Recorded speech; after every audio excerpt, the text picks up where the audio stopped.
స్వేచ్ఛగా తిరగాలి. అవునా కాదా? ఒకప్పుడు మీరు తిరిగారా? 1924 బయట వచ్చారా? మీరు వచ్చారా అని మిమ్మల్ని అడుగుతున్నా. ఈరోజు నేను గ్యారంటీ ఇస్తున్నా, మా ఆడబిడ్డల జోలుకి ఎవరైనా వస్తే అదే చివరి రోజు మీకు. ఖబర్దార్, జాగ్రత్తగా ఉండండి. రెండోది, మీరు స్వేచ్ఛగా తిరగడానికి మీ ఆస్తులు కానీ మీ ప్రాణాలు కానీ కాపాడే బాధ్యత ఈ ప్రభుత్వానిదని చెప్పి కూడా నేను మీకు తెలియజేస్తున్నా. అలాంటి ఉంటే ఈరోజు నేరాలు ఘోరాలు చేసి తప్పించుకోవచ్చని నా మీద నేరం వేసే పరిస్థితికి వస్తున్నారు. నేను ఎప్పుడూ ఘోరాలు చేయను, నేరాలు చేయను, హత్యలు చేయను. హత్యలు చేసే వాళ్ళని మాత్రం ఏం చేయాలి?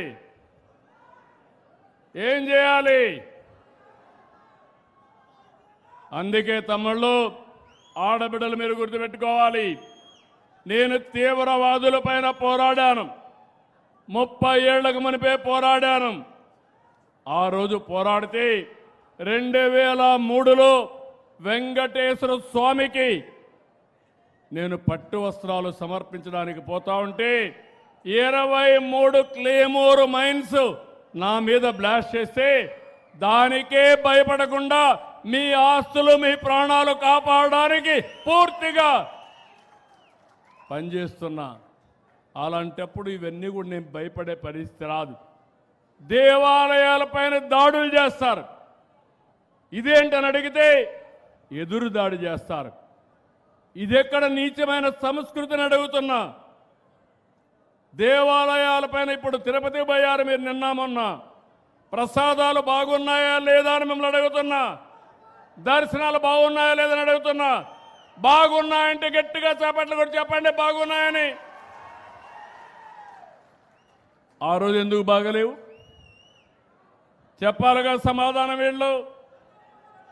ఆ రోజు కావాలని కుట్రపూరితంగా దేవుని ప్రసాదం ఎక్కడికక్కడ కల్తీ నెయ్యితో తయారు చేసి దేవునికి కూడా ప్రతిష్ట పాలు తెచ్చే పరిస్థితికి వచ్చారు. ఇది చాలా దుర్మార్గం అని మీకు తెలియజేస్తున్నా. నేను వెంకటేశ్వర స్వామి భక్తుణ్ణి. ఆ వెంకటేశ్వర స్వామి నాకు ప్రాణభిక్ష పెట్టాడు. ఇది నాకు పునర్జన్మ తప్ప ఇంకోటి కాదు. నేను చాలా స్పష్టంగా అందరూ చెప్తున్నా, వెంకటేశ్వర స్వామికి అప్రతిష్ట పాలు తెచ్చే పరిస్థితి రానియను. ఎవరైనా చేసినా వదిలిపెట్టనని మరొక్కసారి మీ అందరికీ తెలియజేస్తున్నా. కాబట్టి మీరందరినీ కోరుతున్నా, ప్రజలందరూ కూడా ఐకమత్యం కావాలి. జలసిరితో రాష్ట్రంలో, జలధారతో రాష్ట్రంలో ప్రతి ఎకరా భూమికి జలహారతి ఇవ్వాలి. నేను ఈ మాట వాడుతున్నాను. జలధార ఎక్కడికక్కడ ఉండే నీళ్లన్నీ ఉపయోగించుకొని ప్రతి ఎకరాకు జలహారతి ఇవ్వగలిగితే దానికంటే గొప్ప విషయం ఇంకోటి ఉండదు.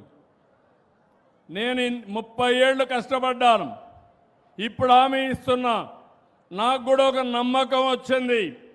అన్ని ప్రాజెక్టులు పూర్తి అవుతాయి. మైక్రో ఇరిగేషన్ పోతాం, నీటిని పొదుపు చేస్తాం, నీటిని సమర్థవంతంగా ఉపయోగిద్దాం. నేను మీకు అండగా ఉంటా, మీరు నాకు తోడుగా ఉండి పూర్తిగా సహకరించమని మిమ్మల్ని అందరినీ కోరుకుంటున్నా. రెండో విషయం కూడా మీకు చెప్పాలి.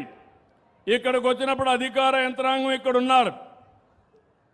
ఇక్కడ ఉండే అధికారులందరినీ కోరుతున్నా, మీరందరూ కూడా జిల్లా అధికార యంత్రాంగం ఉన్నారా? కాన్స్టిట్యున్సీ వాళ్ళు ఉన్నారా లేరా? ఉన్నారా? ఉంటే మీరు కలెక్టర్ కోరుతున్నా, ఇక్కడ ఉండే వాళ్ళందరినీ కోరుతున్నా.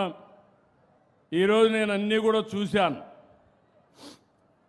మొత్తం జిల్లా అంతా కూడా నేను మీకు ఇచ్చే సేవలన్నీ, పెన్షన్ ఇచ్చిన, రేషన్ ఇచ్చిన, ఆర్టీసీ డిపోలు మీరు అక్కడికి పోయినా, బస్సుల్లో ప్రయాణం చేసిన అవి ఏ విధంగా ఉన్నాయో నేను ప్రజాభిప్రాయం తీసుకుంటున్నా.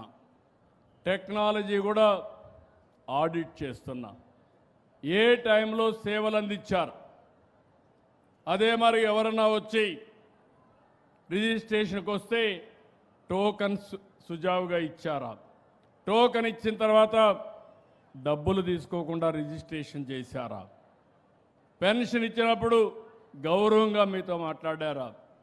ఈరోజు నేను కానీ ఎమ్మెల్యేలు కానీ మంత్రులు కానీ అధికార యంత్రాంగం కానీ ప్రజలకు